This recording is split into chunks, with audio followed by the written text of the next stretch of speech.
Welcome everyone. So this is our first lecture on data structures and algorithms. So before we start, we need to know what algorithms and data structure is.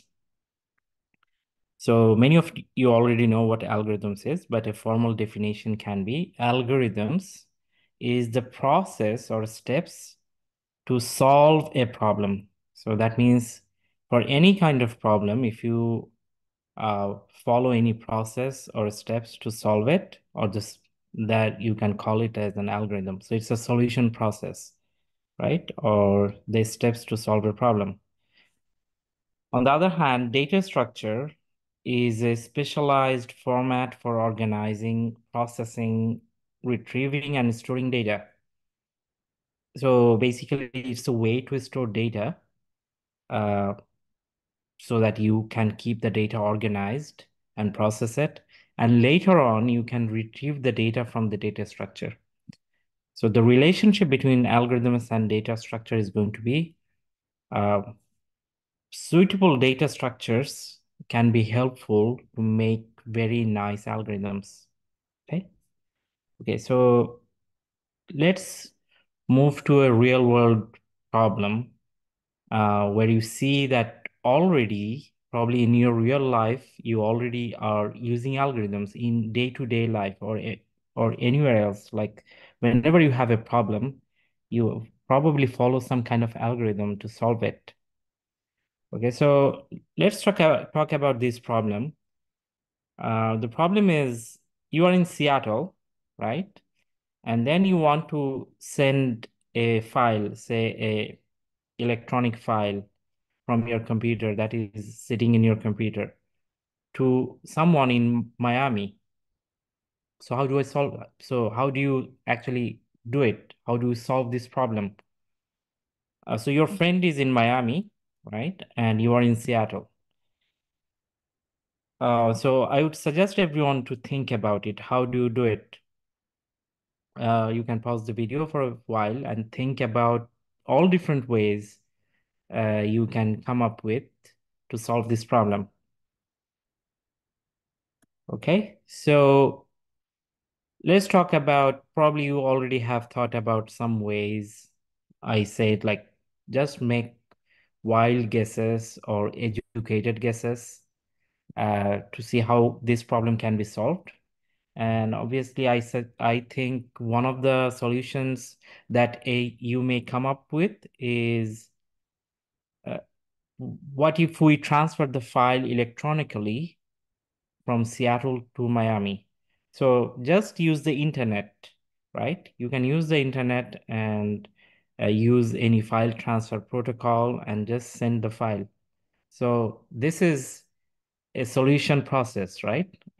Or this is you follow some steps for this particular problem, right? So you can say like, we can call it an algorithm. So this is your first algorithm. We can call it an algorithm because we know that algorithm is the process or steps to solve a problem. Okay, so there goes our first algorithm, right?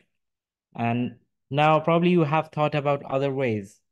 Uh, Probably another way can be, what if we put the file in a disk? It might be a big other kind of disks and fly it. Well, it sounds a little bit funny, but not funny actually. It's actually a real process to solve to transfer a file from Seattle to Miami. What you can do is you can just fly from Seattle to Miami, right? Okay, so that's also an algorithm. So we now already know that we actually came up with two algorithms for this problem, right? So which algorithm are we going to follow? I will come back to the analysis. We are not going to do any kind of analysis right now here, but I will come back to this slide later, and then we'll try to do some kind of analysis. But obviously, uh, very broadly speaking, we can say that uh, probably we'll try to, whenever we have multiple algorithms to solve a problem, the important one thing to remember is uh, we want to follow or create a very efficient algorithm. Okay.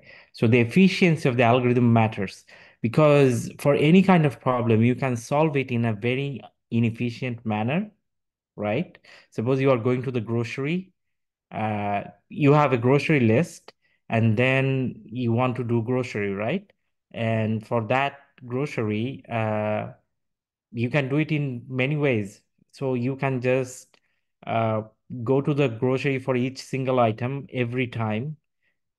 That's one way to solve it, right? That's an algorithm, but that probably is not a very efficient one. Instead, a more efficient one is going to be list multiple items together and go to the grocery and get them all at once.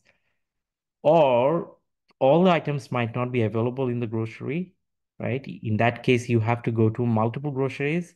So what if you just have a uh, picture of the map, locations of the groceries, and then follow that map so that you have to travel the less distance, right?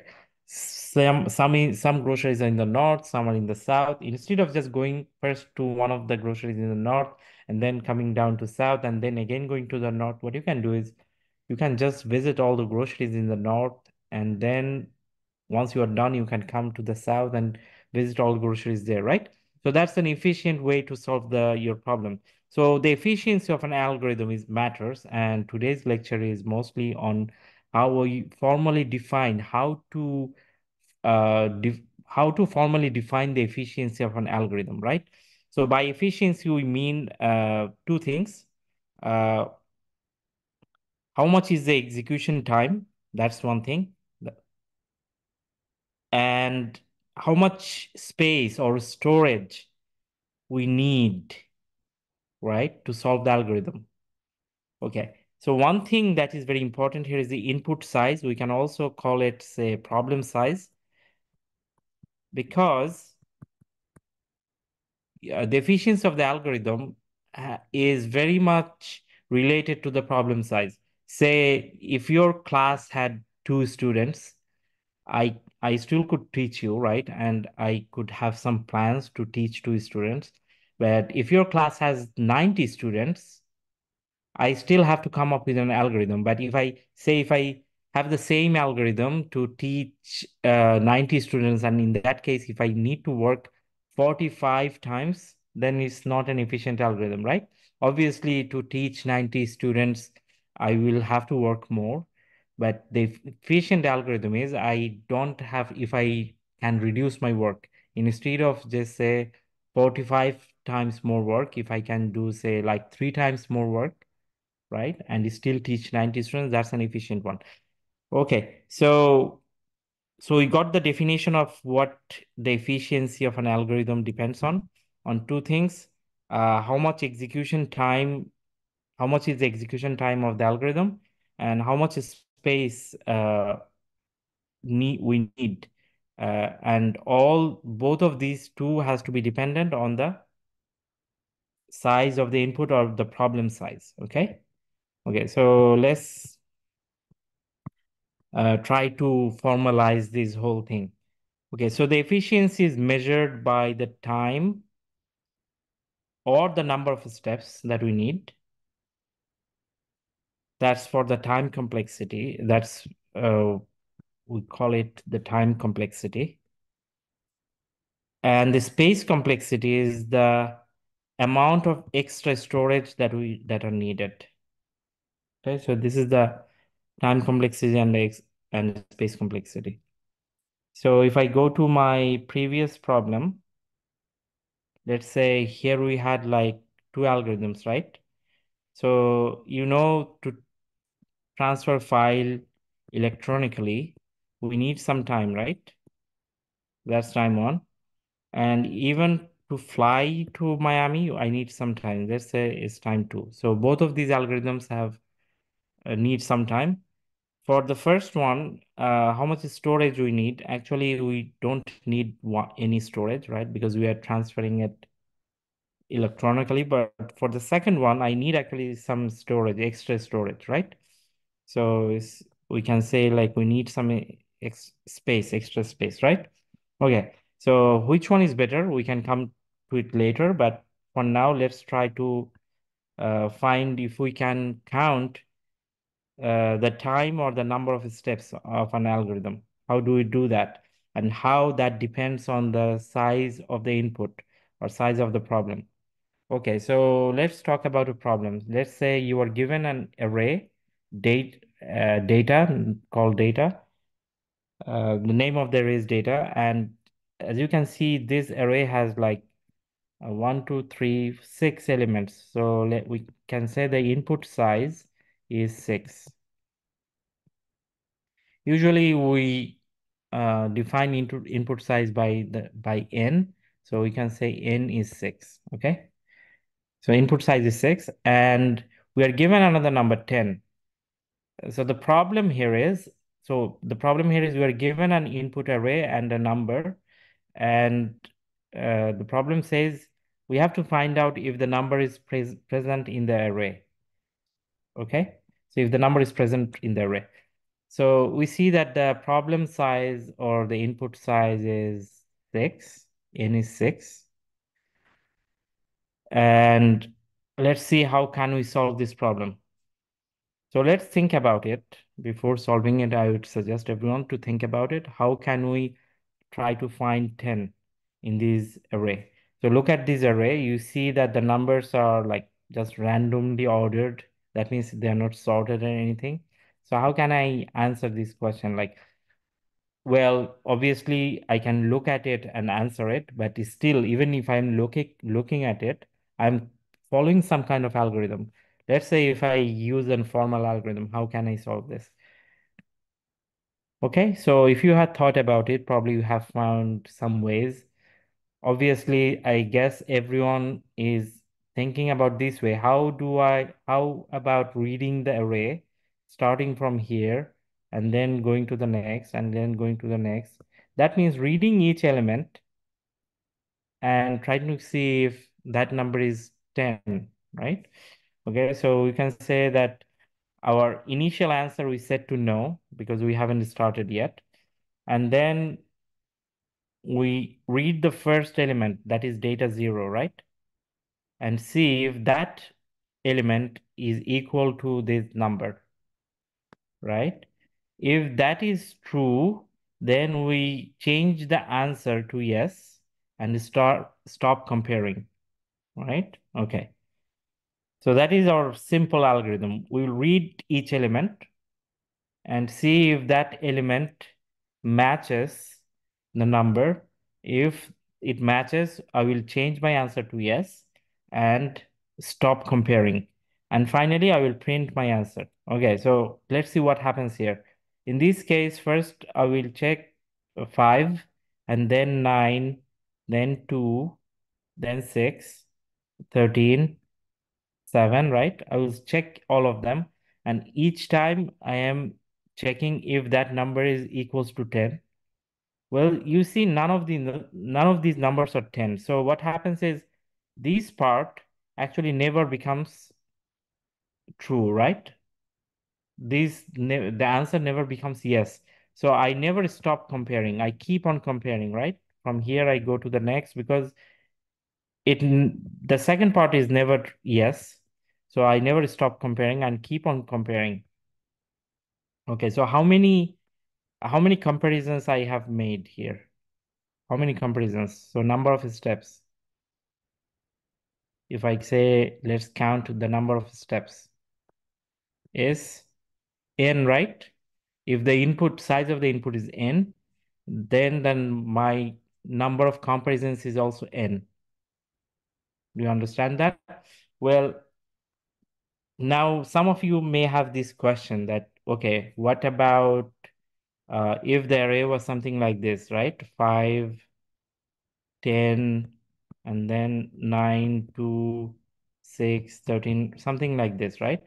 I would have first compared, and if my number was still 10, if I was still looking for 10, then I would have just first read 5 and compared with 10, not true. Then I would have read 10 and compared against 10, and this time this was true. So I needed the number of steps would have been just 2, right? Yes. So if you're lucky, then you can find the number in less number of steps. But remember one thing, when we are actually looking for an of a time complexity or number of steps of an algorithm, we always consider the worst case. Okay. If you're lucky, then so I won't go into this right away. Just remember this that we always look for the worst case. Okay. So worst case or the maximum number of cases, right? The maximum number of steps. So when I'm counting the number of steps, I will always try to find out the what is the maximum number of steps for this algorithm. So if I do an analysis for this, we can say that for phone numbers, you have to compare maximum four numbers, right? For n numbers, you may have to compare maximum of n numbers. Well, if you're lucky, you can compare less than n and you still find the value. But in n numbers, you have to, for these specific algorithm, what was the algorithm? Reading each value and then comparing if that value equals to the number. Reading each value, right? Keep on reading, okay? For this particular algorithm, in the worst case, if there are like, if the input size is n, in the worst case, I have to make n comparisons, right? Okay, or the number of steps in the algorithm is going to be, or number of operations in the algorithm is going to be order of, is going to be n, right? Okay, so let's move to another problem. Okay, now we have come to another problem, and for this problem, you see that we are given an array, just like the previous problem, and also a number. And it asks us the same question, is this number 13 present in the array? It asks us the same question. Now, obviously, we can follow the same algorithm, right? Obviously, we can follow the same algorithm. To solve it, we can just keep on reading from left to right. And as you can see, 13 is actually at the end. So basically, the n here is 6. So the number of steps is also going to be 6 if I follow uh, the first algorithm that we showed you, right? First processor algorithm. But here is something interesting. So if you see, very carefully look at this input. If you very carefully look at this input, you will see that this input is sorted. This is a little bit different from the previous one. In the previous case, they are not sorted. So this time these are sorted. So how can we exploit this? Can we exploit this? You can think, again, pause the video and think a little bit about it and then come back. Okay, so if you're back, probably you have found a way or you haven't. Both are fine.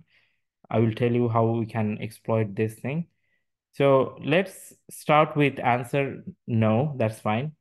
Then what we do is we just go to the middle because this is sorted. So we go to the middle. As you can see, there are like 6 elements. So there are two middles, right? So this is index, array index starts with 0, 1, 2, 3. So middles are like index 2 and index 3. These two are middles, right? We can just, if we have like, if the uh, array is like of size or even sized, then we can just get any. Say, let's say we say the middle element is index 2. Okay, so index 2 is the middle element. Then we check if the data at that middle index equals to the number. If that is true, then we say yes and stop comparing. Okay, so, but if okay, so let's go here. So that means we go to the middle element, that is index 2, and see if 6 is equals to 13. That's not true, right? So we don't stop comparing here. So what do we do? Not only that, now also we know another thing, like 6 is less than 13, right? So can we say that this part, there is no chance, everything on the left of 6 is smaller than 6, right? So there is no chance that I will find 13 in the left of 6, right? Okay. So you see that the data at the mid, if the data in the mid is greater than the number, then we could discard the right part. But here in this case, the data in the mid, so this is the data of the mid index, right? That is 6. This is smaller than 13. So that means this has become true. So we discard all the left part. You see that? Okay. So here is the thing. So the problem size, you see the problem size was here. Let's say problem size was in here, right? Then we did our first comparison. You see that we did our first comparison here. And now I compare and I see that this value doesn't match. Not only that, I also see that this value in the mid is less than my number that I'm looking for. So I can discard everything on the left. That means my problem size immediately becomes half, right? The only thing now I have to look at is this part. Okay. Okay. So I do the same thing here. So this is my new problem size. And then you see the new mid is this, right? This is the new mid element. Okay. So this is the new mid element. And then what happens? We are doing, this is our second comparison I am making, right? Okay. 9 is less than 13. Now, can I say, since 9 is less than 13, I can discard everything left of 9. So my problem was already this, right? From here, I did this and I came here and I understood that 9 is already smaller than 13. That means everything that is left of 9, we can discard it. So can we say that my input size already was n over 2 from here, right? And then it even become halved. Okay. So until when will I do it? Well, I will keep on doing it. So can I write this as, let's say, I can write it as n over 2 to the power 1. After the second comparison, my input size becomes n over 2 to the power 2, right? And I will keep on doing this. In the worst case, I say it like for analyzing any algorithm or counting the number of steps, you have to like think about the worst case. So in the worst case, what's going to happen? You keep on doing this and you never find your number. You never find your number. So but even in that case, your input size will finally be 1, right? Okay, so the problem size becomes 1. And say for that you have done k comparisons. So this is the first comparison, right? This was the first, this was the second, and then after the kth comparison, you finally reach one value, and maybe that one value is equal to the number, maybe or maybe not, but you don't care. You still have the kth comparison. So in the worst case, how many operations we need? Obviously, we say like we need k operations, but what is the relationship between the number of steps and the problem size? Let's try to find that, okay? So in the previous case, in the previous algorithm, uh, you remember that the number of steps was equal to the input size, right? But this time, number of steps is k and the input size is n. So what is the relationship between them? Okay. So as you can see, after the first comparison, let's go and analyze this. So after the first comparison, n over 2 numbers were left. After second comparison, n over 2 square numbers were left, right? So after k steps, n, so after k steps, the input size became n over 2 to the power k. right? That is the input size. And as we know, we already said that this value is actually 1, right? So that this is the last step, right? If if n over 2 to the power k is 1, if you know the we can say n equals to 2 to the power k, right? Okay. So from here, can I say log n equals to log, so this is 2 based log, okay? So can I say that log 2 based n equals to k into log 2 base 2. You know that log 2 base 2 is 1, right? So this is 1. This is 1 actually.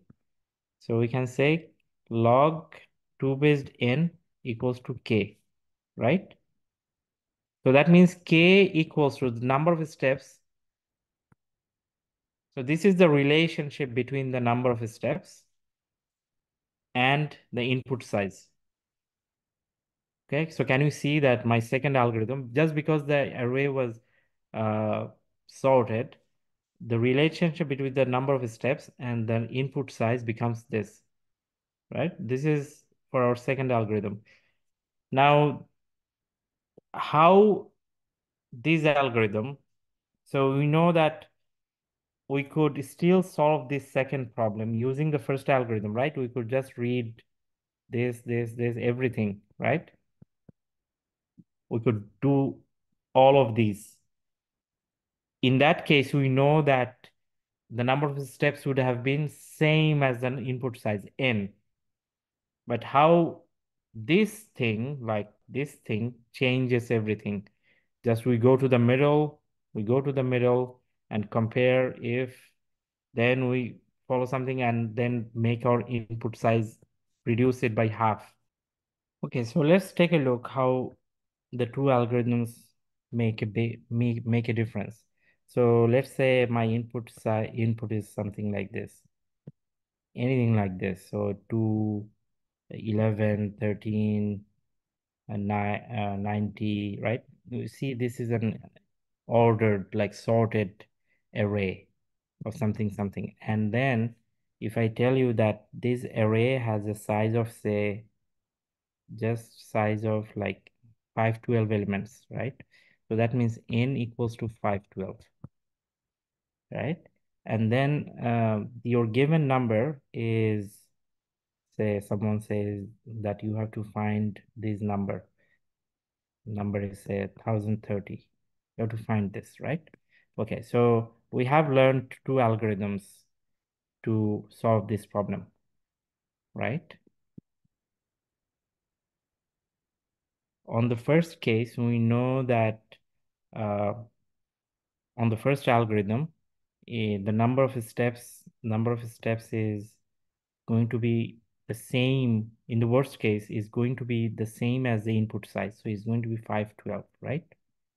And for the second algorithm, we know that the number of steps in the worst case is going to be log 2 base 512, right? Okay, so let's see uh, what is the difference. So log of 512 is like, 2 to the power 5 is 32, 2 to the power 6 is 64, 7 is 128, 8 is 256, and 2 to the power 9 is 512, right? Okay, so that means if I follow the second algorithm to find this number 1030, in the worst case, I only need 9 comparisons. So can you see the difference? Well, sometimes the difference is not going to be very much visible. So let's say like this, say if let's say input size, right?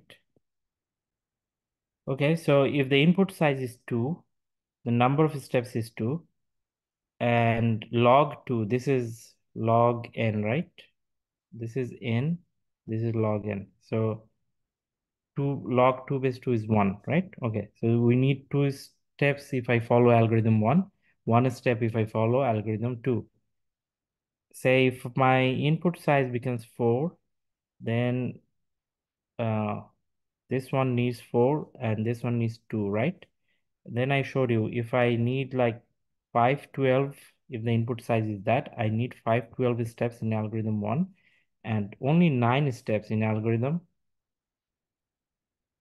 2, right?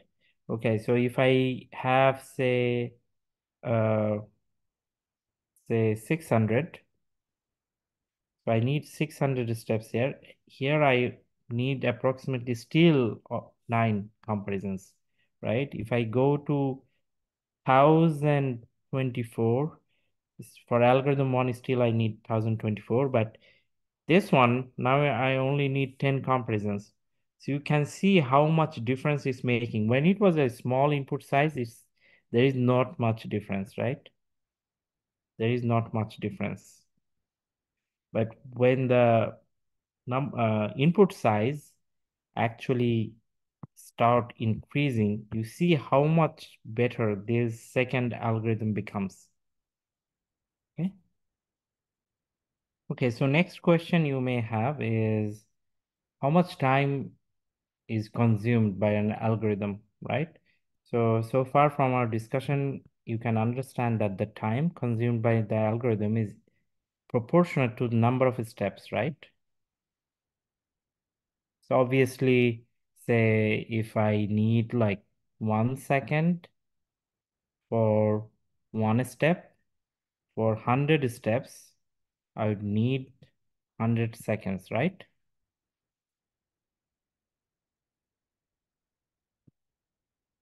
Okay. So when we say like how much time, basically it's a representation by the number of the steps. And we actually care about the number of steps more. This is the reason. Let's say you have two computers. So computer 1 time and computer 2 time, right?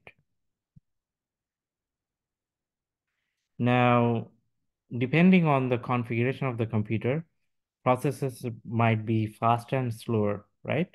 So if you're running the same algorithm on two computers, maybe for the first computer, it takes 1.5 seconds for one step, right? So 100 steps will need 150 seconds. It's the same algorithm running on both computers. But can you say that, these two machines are actually running the same algorithm, right? So just counting the exact time is not always the right way to analyze the algorithm because it depends on the hardware, but in on both of the computers, the number of steps are actually the same, right? So in most of the cases, we count the number of steps to find the time complexity of an algorithm. Okay, so let's go back to our first problem where the problem was sending a file from Seattle to Miami, right? So the first algorithm was transfer the file electronically from Seattle to Miami. The second algorithm was putting the file in a disk and fly it from Seattle to Miami. So if I put both of them on a graph, let's see how they will look like. Okay, so let's put both of them on the graph. On y-axis, let's put the time, and on x-axis, let's put the problem size. So what is the problem size here? So problem size is the file size, right?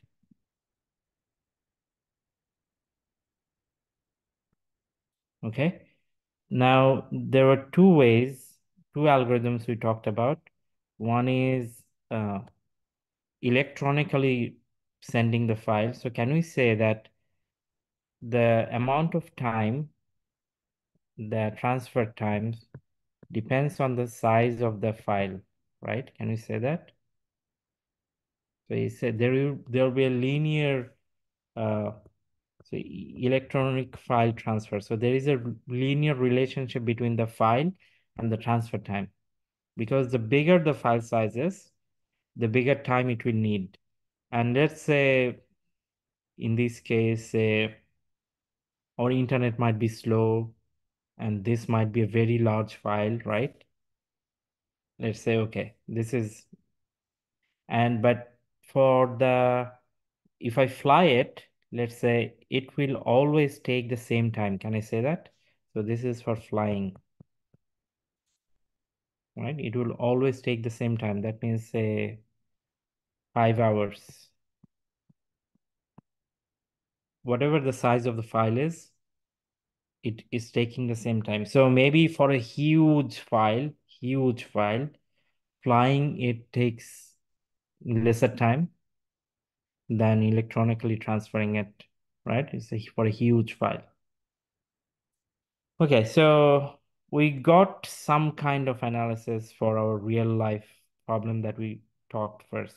So let's talk about another problem. So the problem here that we want to discuss now is we're given an array of numbers. So let's say this array of numbers. And then what we have to do is we have to find the maximum value in this array. So let's think about how we can solve this problem. I would ask everyone to think about an algorithm to solve this problem. Well, just pause the video and think for some time, and then you can start again and we can discuss together. Okay, so probably is very easy since the array is very small. You can just look at it and you know which is the maximum value, but what is the algorithm behind it? Say if there are like 100 million numbers, right? What algorithm works for that million number? Uh, and and also think it in an efficient way, right? Okay, so how about this? Like reading each value and then checking, and then we just keeping the track of the current maximum. Say initially we read this, so the current maximum is like 9, and then we keep on reading and see if my maximum changes. So at one point you see the maximum will go to 15, right? And then we'll keep on reading and the maximum will be updated to 81, right? Okay, and finally it will stay at 81. So if I write it using a pseudocode, it will be like, say, let's say the maximum initially we can assign it to the first value, and then we read, I'm writing the pseudocode. So I will read all the numbers, or for other numbers, I will check if that current number, right, is greater than the current max. In that case, I will update the max. And finally, after everything, all the numbers are checked, I will just return the max. So let's see how many operations or how many steps we are performing here. So there is one step performed here, right? Initially, when I assign the first max, and then this loop will run like n times. So I will make this comparison how many times? N minus 1 times, assuming that the input size we always is considering it as n. So there will be n minus 1 comparisons here, and then also like n minus 1 assignments in the worst case, right? Okay, and finally I'm returning. So in total, I am doing 2n minus 1, right? If I add all these three, this, and this, okay? In the worst case, I'm doing n minus 1 assignment. Say if your input is something like this, 6, 9, 13, 15, 100, something like this, right? So you see, for this same algorithm, every time I'm updating my max, right? Max will be initially 6, then I'll read 9, update my 9, right? So this is the number of steps, okay? So far we have learned some about counting the number of steps for any algorithm. Now let's have a formal definition for time complexity. We call it big O, or for this course, we will call it order of the algorithm, right? So far, the examples that we have shown. So if the number of steps is linearly proportional to the input size, then we call it a big O of n or order of n algorithm. Otherwise, we have seen another kind of algorithm. If number of steps is a order of one or constant algorithm. So let's take a look at one of our previous algorithms. So for the first algorithm where we were transferring a file from Seattle to Miami, we have seen that if I take the file in a disk and fly it, whatever the file size is, we will always have, it will take the same time to transfer the file because uh, it's always 5 hours, right? So can we say that regardless of the file size, even if the file size grows, the time always remains constant, right? Always constant, always 5 hours, right? Even for smaller files is 5 hours, even for larger files is 5 hours. So in that case, we can say this is an order of one algorithm, right? Okay. Whereas for the, if I electronically transfer the file, in that case, the time that it needs depends on the file size, right? And it's probably linearly proportional to the file size. So can we say if the file size is n, this is an order of n algorithm, right? So this is an example of an order of n algorithm. So if something, we find something like this, order of Cn, where C is a constant, it can be written as order of n. I'll show you why. So let's say we have order of an algorithm which is of runtime is order of 2n, right? So that means if we have the input size of say 1, and so number of steps, if it's 2, if input size is 2, number of steps is 4, right? If input size is 6, number of steps is 12, right? So this is order of 2n, right? If it was order of n, then it would have been like 1, 2, 6, right? As you can see, the relation between this two always remains proportional. The same proportion, it maintains the same proportion, right? Okay, so that means the proportion remains the same. So in that case, can we say that order of 2n is actually order of n? We can just drop, so the rule here is drop the constant term. That's simple, right? Because from the definition, we know that if the number of steps is linearly proportional to the input size, so you can see the number of steps is linearly proportional to the input size, right? There's a linear relationship between these two. So that's why if we have a constant term, we can just drop it. Okay, the next thing is order of n square is also order of n cube. We can write it like this, or more. Or we can say order of n square is also anything like bigger than order of n square. So n to the power 4, or order of n square is also order of n log n. Sorry, n square log n. The reason for this is order of n, this one actually denotes the worst case, or you can say the highest limit. So this is what big O is. So big O means the highest limit. Say if the input size is,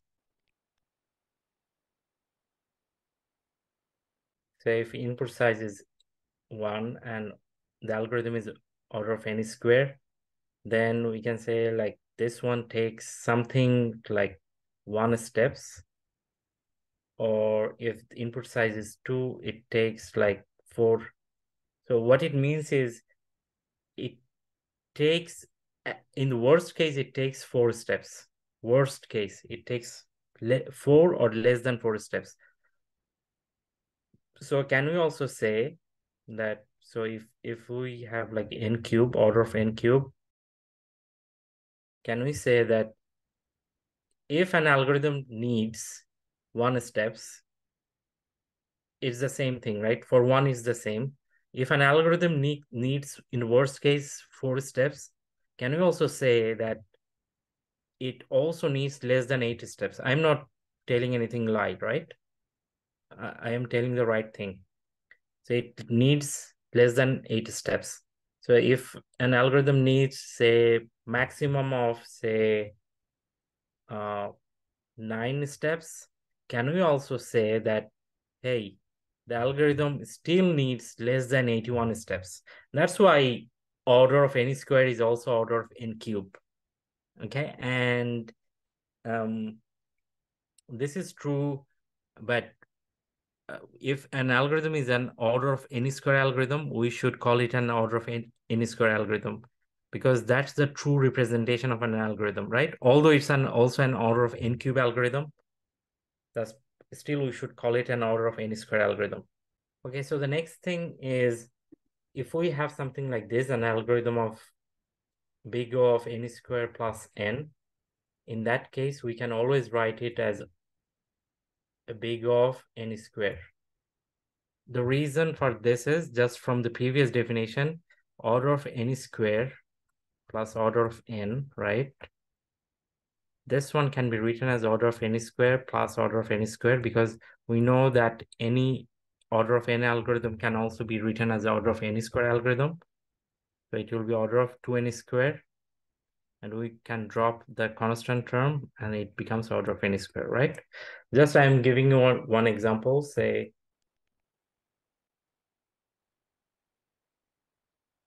for input size 2, order of n square plus n is 2 square plus 2, which is less than 2 square plus 2 square, right? So if this is an order of n square plus n, still it can be called as an order of 2n square algorithm, right? Okay, if the input size is 3, the actual number of steps, say, we need is 3 square plus 3, still is smaller than 3 square plus 3 square, right? Okay, so that means if this algorithm if my algorithm is order of n square plus n algorithm, I can also say my algorithm is also order of n square plus n square algorithm, right? This is also smaller than this. So, or just keep the dominant term. So similarly, if it's any algorithm which is order of n square minus n, can be written as just order of n square by dropping the less significant term or just keeping the dominant term. You see here that if the input size is 1, my order of n square minus n algorithm takes these proportionate to this number of steps, right? And order of n square would have taken this. So the relationship you see is this one is still less than 1 square, right? So this one is still less than 2 square. So these values is still less than 3 square. So we can say any order of n square minus n is actually less than order of n square. So we can call this as an order of n square algorithm. Okay, so the simple rule, just keep the dominant term.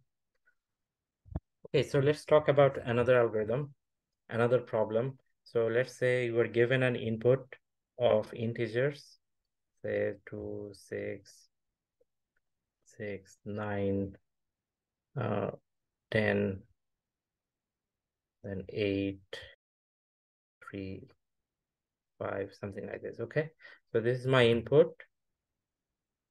And the problem says, like, find all the pairs. So the problem says find all the pairs that sum up to 12. So again, I would suggest everyone to think about this algorithm, think about the process to solve this problem, and then come up with something. And then you can restart your video and we can discuss together. Okay, so probably you have found something. So one way to do it is, I think, read each number, right? So read each number. So I read 2 and then find, what do I want to find? 10, right? When I'm reading 2, I want to find 10. So I have to read the whole thing. Okay, in the worst case, we always talk about the worst case, right? In the worst case, how many steps we need to find 10? N minus 1 steps, right? Okay, so next we read 6. And this time we want to find 6. And since we're reading from here, right? I will read the rest of the array. So this is the rest of the array to find 6. And in the worst case, here in this example, I'm lucky. I will find 6 on the first attempt. But in the worst case, I would have needed n minus 2 steps to find 6, right? Next, I read 6 again. And then I try to find 6. So this time, you see I'm reading this 6 and I'm trying to find another 6 from here. And I'm doing like n minus 3 steps, but still I am not finding anything, right? So in the worst case, I'm reading n minus 3 steps, still I'm not finding anything. That's fine. Finally, the last one, I will be reading, say, 5, and I will be trying to just, not 5, actually, I will stop here. So once I read 3, I will try to find 9, and how many steps I have to read? 1, just 1, right? Okay, so this is in the middle. So in total, how many reads I am doing here? N, right? And you can see here, actually I'm doing n minus 1 reads. So in total, how many steps I do for finding? You see it here, right? 1. So from n minus 1, n minus 2, n minus 3 up to 1. So if I total number of searches, if I say total number of searches is 1 plus 2 minus plus 3 plus up to n minus 1. So if you remember the summation of series, right? Summation of series. If you remember this formula, if you don't remember, please Google it up. Starting from 1 to 2 up to n takes n into n plus 1 over 2, right? N plus 1 over 2. Okay. So in our case, you see that we don't read up to n, we read up to n minus 1. So it will be n minus 1. So this is our n minus 1 plus 1, right? Because instead of n, we have now n minus 1. And instead of n, we have n minus 1 plus 1 over 2. So that's going to be n square minus n over 2, right? Do you see that? N square minus n over 2. So it's going to be n is order of n square over 2 minus n over 2. We can just always discard the less dominant term. So it will be order of n square over 2. And then we can discard the constant, right? And it's an order of n square algorithm. Okay, so this problem, we found a solution for this problem, which is an order of n square algorithm. Okay, so all our discussions bring us to this final graph, where this one shows on the x-axis, this one shows the input size or the problem size. And on the y-axis, this one shows the time complexity, or the number of steps, as we said. or the order, right? Or big O. Okay, as we know, and we already explained why we don't count the exact time. Instead, in an algorithm, the time complexity or time means the number of steps or order or big O. So if we put everything on the graph, you see, if we increase the input size for an order of one algorithm, the time always remains constant, right? It always remains constant. For log n algorithm, you see it first grows and then it plateaus. The reason for that is also very evident. Just think about it. Let's say if your input size is 1, so input size, and you have a log n algorithm. So this is 2-base log, right? Think as it's a 2-base log. The input size is 2, log 2 is 1. If your input size is say 4, log 4 is 2. If your input size is say 256, your log 256 is 8. 512 is, it's like 9. Even if you put say 700, that is still remains 9, right? Until it goes to 124, that's 10. And then 1 million is, I think 1 million is 20, something like that. To reach to 21, it becomes 2 million. Because for every time it doubles, right? The log value increases by just 1. So that's why you can see here. So even for 1 million, it's 12. Even for 1.5 million, it's still 20, right? So 1 million is here. 1.5 million is here, right, on the x-axis. And both of them will remain actually at the same place, right? So you can see the growth is very slow, right? That's why log n algorithms are actually great algorithms. Okay, so next is the linear. For the linear, you know that uh, the linear algorithm actually grows just linearly with the size of the input. So you can see it just grows linearly with the size of the inputs, right? So what is this? And then there is n square.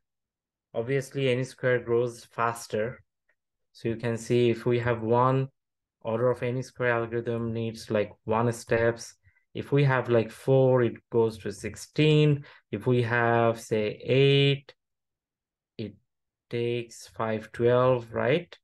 If we have 10, it takes like 1000. So it keeps on growing faster and faster. So initially it's slow and then it keeps going on faster, right?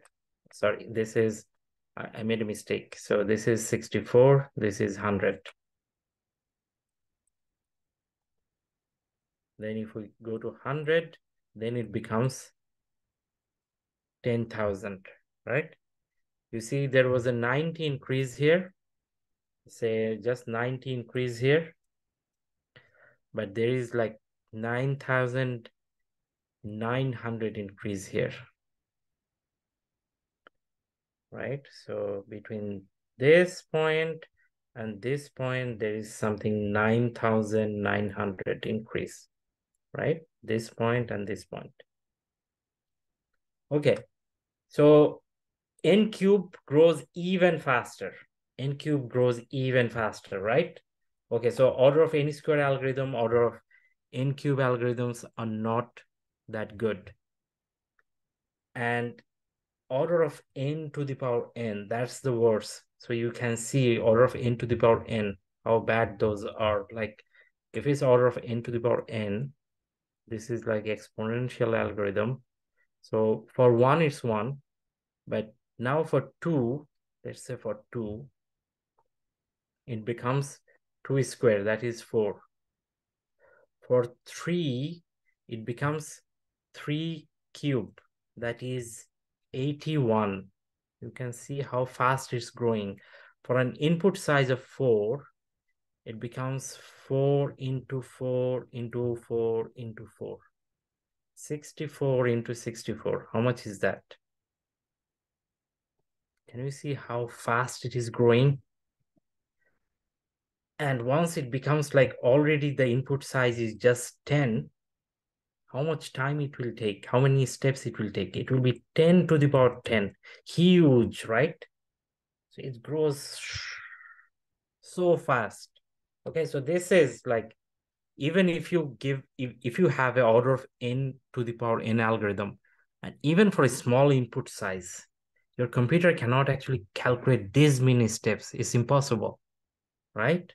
Okay, so there is another one, order of something like this. It's or slower than n to the power n, but still it's very costly. That is order of n factorial. So I will keep this as homework. For order of n factorial, for an input size of n, how many you need? You know the formula for n factorial, right? So here is your homework. So for a size of 5, for a order of n factorial algorithm, how many steps? Another thing that I just want to tell you is, if I say it's an order of n algorithm, any algorithm is order of n algorithm, it doesn't mean that I need exactly n steps. It means I need proportionate, like linearly proportional to n steps. This is very important. Say if my input size is 2 and I need like 4 steps, my input size grows to 4 or 10, right? And I need, say, 20 steps. So that means, what algorithm is this? So this is the input size and this is steps. So you see there is a relationship between this, like you just increase it by 2. So this is n, right? So that means this is, every time you are just uh, multiplying it by 2. That means this is an order of n algorithm, right?